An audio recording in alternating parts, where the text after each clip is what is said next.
अस्सलाम वालेकुम।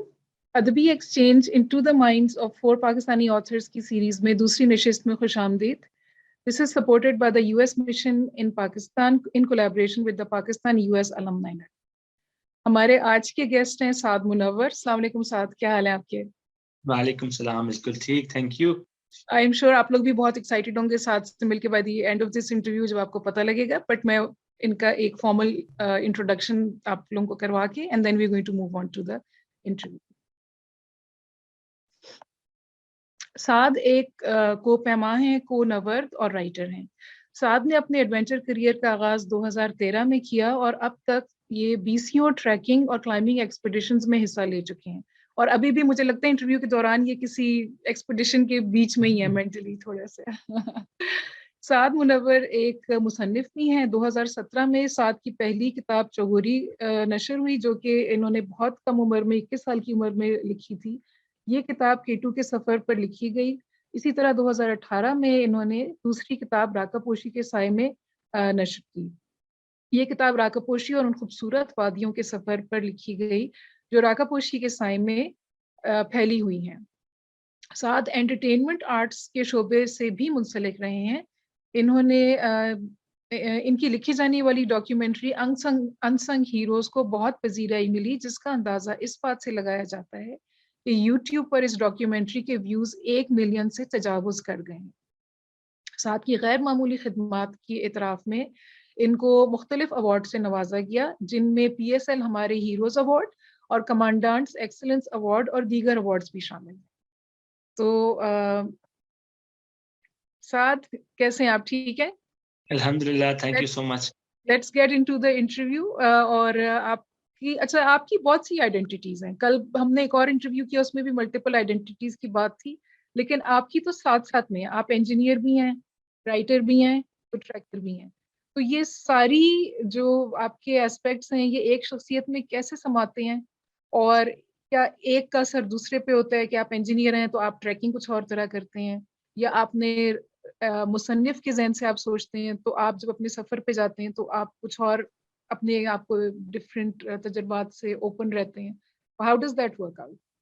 Okay, so बचपन से जब बंदा सुनता है ना कि किसी से पूछा जाता है कि जी अच्छा आप कौन हैं, तो वो वन वर्ड आंसर एक तरह का देना पड़ता है। कोई बंदा बताता था कि मैं जब देखता था बड़ों को कि वो इंजीनियर है या डॉक्टर है या वो एथलीट है, तो मुझे वो कभी मतलब I did not agree with that कि यार ये क्या बात हुई। मतलब अपने अंदर होता है ना, बच्चा देख रहा होता है, सोच रहा होता है कि यार मेरा इसमें क्या अलाइनमेंट है। तो मुझे कभी वो आंसर पसंद नहीं आया कि यार एक बंदे को एक लफ्ज के अंदर खुद को क्यों एनकैप्सुलेट करना है। Why it is so necessary कि आपकी पहचान के लिए you have to be one thing, like you can not be more than that. So कहीं जब मैं अभी देखता हूँ, उस वक्त तो ये नहीं ख्याल था कि बाद में क्या करना है, लेकिन अब when I look at these things, मुझे लगता है कि बचपन से ही मेरे अंदर ये इस चीज के खिलाफ एक बगावत थी कि मैंने एक वर्ड के अंदर खुद को एनकैप्सुलेट नहीं करना मेरा। और अभी भी मैं किसी भी वर्ड में खुद को एनकैप्सुलेट नहीं करना चाहूंगा। मतलब ये वो तमाम काम है जो मैं करता हूँ, but they do not define me. Maybe 10 साल बाद मैं कुछ और कर रहा हूँ। So I think it is very important to be natural, कि आप जो हैं आप खुद, क्योंकि आपने खुद को बनाया तो है नहीं। ये तो है नहीं कि जब मैं और आप पैदा हुए तो हमें पता था आते साथ ही कि यार ये मेरी स्ट्रेंथ्स है, ये मेरी weakness. Through out the course of life हम लर्न कर रहे होते हैं कि यार इस चीज में मैं अच्छा हूँ, इसमें मुझे मजा आ रहा है, इसमें लोग ऐसे हैं। तो बहुत सारी चीजें अनप्लान्ड होती हैं, बहुत सारी क्या मेनली अनप्लान्ड ही होती हैं। वो फिर अल्लाह ताला जिधर लगा देते हैं उसमें से कुछ चीजें हम कोशिश कर लेते हैं। सो आई थिंक मेनली तो ये बात है कि वो मेरा कभी भी ये था ही नहीं कि मैंने एक चीज बनना है। दूसरा ये है कि नहीं, जो आपने पूछा कि, तो आई थिंक पर्सनैलिटीज मुख्तलिफ होती हैं मेनली हर चीज़ में। जैसा मैं ट्रैकर हूँगा वो एक बिल्कुल, बिकॉज कुछ लोग दोस्त मेरे यहाँ पे भी दोस्त थे शहर में, तो वो मेरे साथ एडवेंचर पे गए, पहाड़ पे गए, तो देवर लाइक नहीं वहाँ पे तो आप इंसान ही मुख्तलिफ है, वहाँ पे तो आपकी आदत ही मुख्तलिफ है। मैंने कहा हो सकता है, अगर नो मतलब होता होगा, बट मुझे उस वक्त जो भी हर जगह की अपनी, ये इसमें तो वाकई में है कि आई थिंक हर चीज़ की अपनी एक वैल्यूज होती हैं और उनको उनको लेकर चलना बड़ा इंपॉर्टेंट होता है। तभी आप उसके अंदर उसको ओन कर सकते हैं, वरना पता चल जाता है कि ये बंदा बाहर से आया, ये इधर इधर इसके साथ नहीं चलता। सो उनके साथ कोहेरेंस डेवलप करने के लिए maybe you have to adapt accordingly, और आपको डिफरेंट चीज़ों को उस तरह से करना पड़ता है। सो आई थिंक मेनली डिफरेंट भी होती हैं, और ज़ाहिर है इंसान सेम है तो कहीं ना कहीं वो एक का रंग दूसरे पे आता होगा, बट ओवरऑल डिसजॉइंट सेट्स भी हैं कि जो ट्रैकिंग है, माउंटेनियरिंग है, उसका अपनी तरीक़ाकार है, जो लिखाई है उसका अपना तरीक़ाकार है, तो इस तरह से है। सिचुएशन के हिसाब से फिर डिफरेंट आपकी वो सामने आती हैं। तो एंड वो ऐसे होता है कि आप वो जी, नेचुरली वो नेचुरल है, सही। अच्छा, तो साथ ऐसे होता है कि आप कहें कि अच्छा मैं इस वाले ट्रैक पे जाता हूँ, इसके बारे में लिखूंगा तो ये इंटरेस्टिंग होगा लोगों के लिए पढ़ने के लिए। तो लिखने के ज़हन से आप करते हैं कोई चीजें सीक आउट के नहीं? नॉट रियली, मतलब बहुत ओके। कम।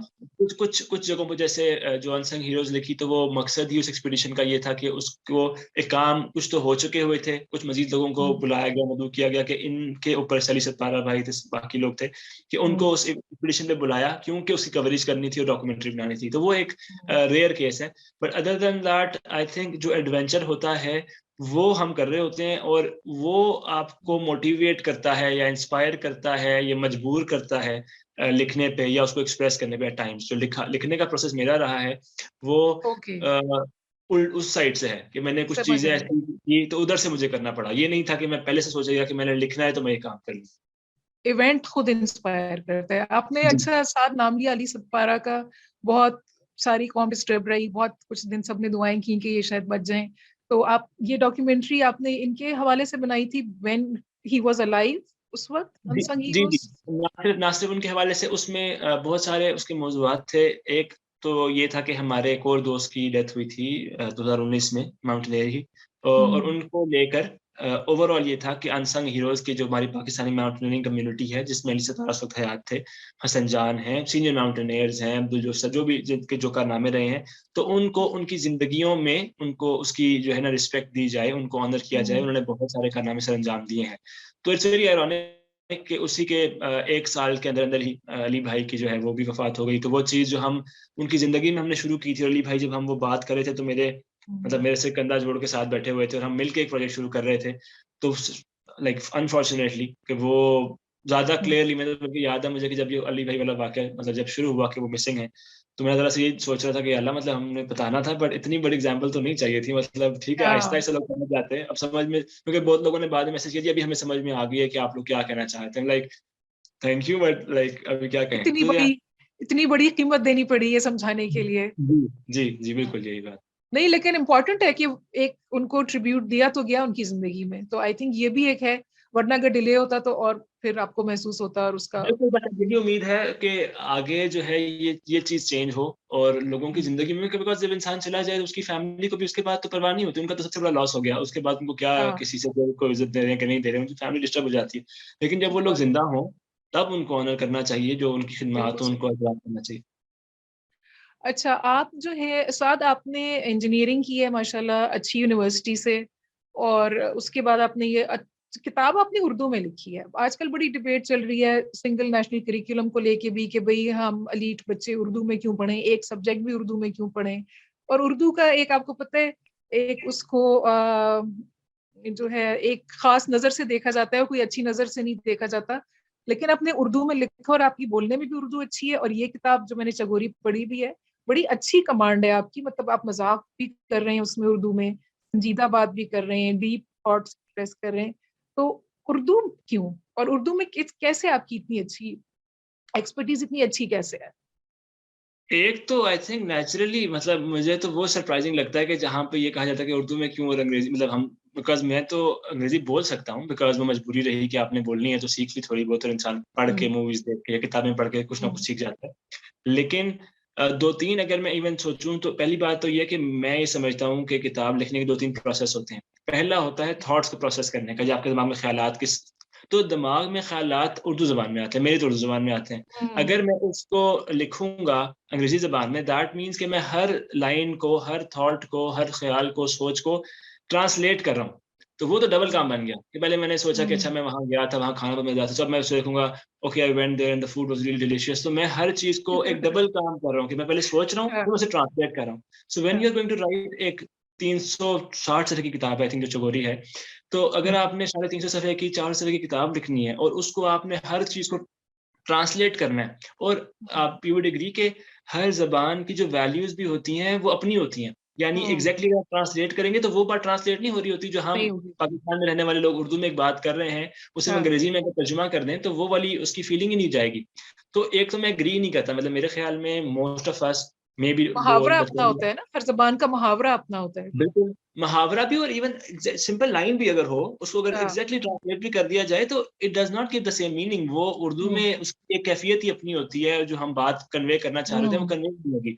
सो एक तो ये कि मतलब मैं, मेरे ख़्याल में, और मुझे इसी की समझ में आती है कि मेरी थॉट प्रोसेस भी उर्दू में है, मैं उसी को उसको उसी में बेहतर महसूस हम्म। करता हूँ। हम्म। दूसरी चीज़ ये है कि थोड़ी-सी I take pride in that as well, जब मैंने ये सोचा, और उसकी वजह मेरे केस में ये थी कि ये बिज़नेस मॉडल वाइज़ एक गलत फ़ैसला था, या कह लें कि इसमें मुनाफ़ा कम था, क्योंकि इस फ़ील्ड के जो ऑडियंस है, वो ज़्यादा गोरे हैं, अंग्रेज़ हैं, अच्छा। फ़ॉरेनर्स हैं, जो पाकिस्तान आते हैं एडवेंचर हाँ। करने के लिए, केटू के लिए, जो पढ़ना चाहेंगे, ट्रैक के लिए, क्लाइंबिंग के लिए।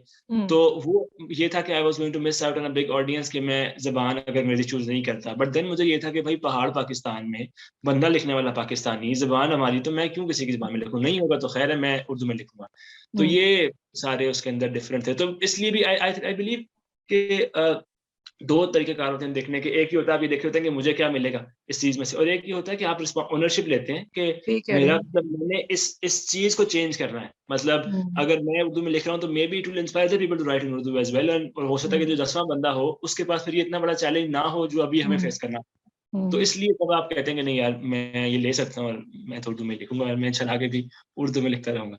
नहीं, बहुत इंपॉर्टेंट है साथ। अगर मैं खुद भी कहूँ तो मैंने मतलब पिछले सालों में कम किताबें उर्दू में पढ़ी होंगी, मतलब कई सालों के बाद मैंने ये पढ़ी है जो, और मैंने बहुत एंजॉय किया। बड़ा अच्छा फ्लो है आपका लिखने में, तो वो इट्स वेरी इम्प्रेसिव। अच्छा, ये आपने फिर फ़ारहीन आपके कौन है जहन में? आपने कहा कि गोरी ऑडियंस नहीं होती तो ना सही, तो किसके लिए लिख रहे हैं आप? और जो आपकी आवाज, एक राइटर्स वॉइस है, वो भी आपने डेवलप की है, उसमें एक संजीदा थॉट, मजा, अपने आप को थोड़ा सा आप पुट डाउन करते हैं, ऐसे करके मजाक है हल्का सा कहीं पे, तो ये किस मतलब आप अपने हम उम्रों के लिए लिख रहे हैं या किसके लिए लिख रहे हैं?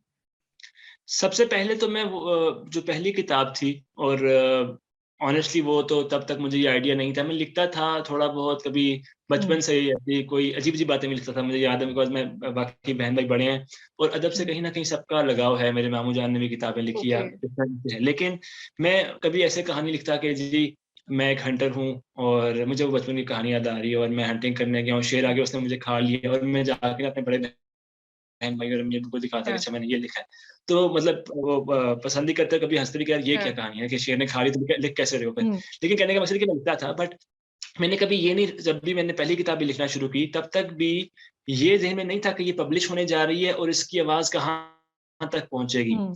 सो सिर्फ़ हुआ ये कि केटू के सफ़र से गुज़रा, और उसमें बहुत सारे वो मतलब लाइफ़ एंड डेथ के वाक़यात आपकी आँखों के सामने से हम्म। गुज़रते हैं, नए तरह की दुनिया, लोग, सब कुछ। तो बहुत कुछ वो था कि I was overwhelmed by the experience, and I wanted to express it. Hmm. मुझे उसको सबसे पहले तो एक्सप्रेस हम्म। करना था। तो मैंने छोटे-छोटे आर्टिकल्स अंग्रेज़ी में पहले फोटो अच्छा। एसेज़ टाइप लिखना शुरू किए। तो मेरे बड़े भाई ने मुझे कहा कि आप इसको एक किताब की शक्ल दो, इससे बंदा पहले एक लाइट आइडिया देता है। तो मैंने कहा किताब तो सुन के ही, एक वो, मुझे याद है हमारे मामू जान, मतलब इतनी बड़ी-सी किताब होती थी, उसमें खोल के यार वो तो हाँ। सोच के ही, मतलब मैं एग्ज़ॉस्टिव किस्म की चीज़ है हाँ। कि मैं किधर लिखूँगा, और मैं पढ़ रहा था हाँ। उस टाइम यूनिवर्सिटी में, मेरा आखिरी साल था। हाँ, लेकिन मैंने वो सोच लिया कि ठीक है, करता हूँ। तो every day I would wake up like 4-5 hours early. मैं ऐसे भी जल्दी उठता हूँ। बस मैंने कहा चलो मैं यूनिवर्सिटी शुरू होने से हम्म। पहले ही शुरू कर दूँ। तो जब मैं पहली किताब लिख रहा था, मेरे ज़हन में ऑडियंस नहीं थी। मैं बेसिकली इसलिए सारी बात बताई कि मेरे ज़हन में सिर्फ़ ये था कि अच्छा। मैंने एक्सप्रेस करना है, कि जो भी ओके। मेरे ज़हन में, पूरे दिमाग में है, इन बातों को लिखता जाता हूँ। तो जब मैं लिखता गया, मैं वर्ड पे लिखता था, रोमन उर्दू में, बस उसको एक्सप्रेस कर हम्म। रहा था पहले कि हम्म। निकालता हूँ। तो जब कोई मेरे ख़्याल में 100 सफ़ात हो गए वर्ड के, तो मैंने किसी से पूछा कि यार जो वर्ड के एक सफ़ा है, वो एक किताब के सफ़े से उसका क्या आपस में हम्म। रिलेशन है? तो उसने मुझे कहा कि वर्ड का एक सफ़ा is equal to 2 pages of any book ना। मैंने कहा यानी कि फिर हम्म। तो मैं 200 सफ़े की, तो मतलब ये तो किताब बन गई, अगर मैंने 200 सफ़े लिख लिए हैं।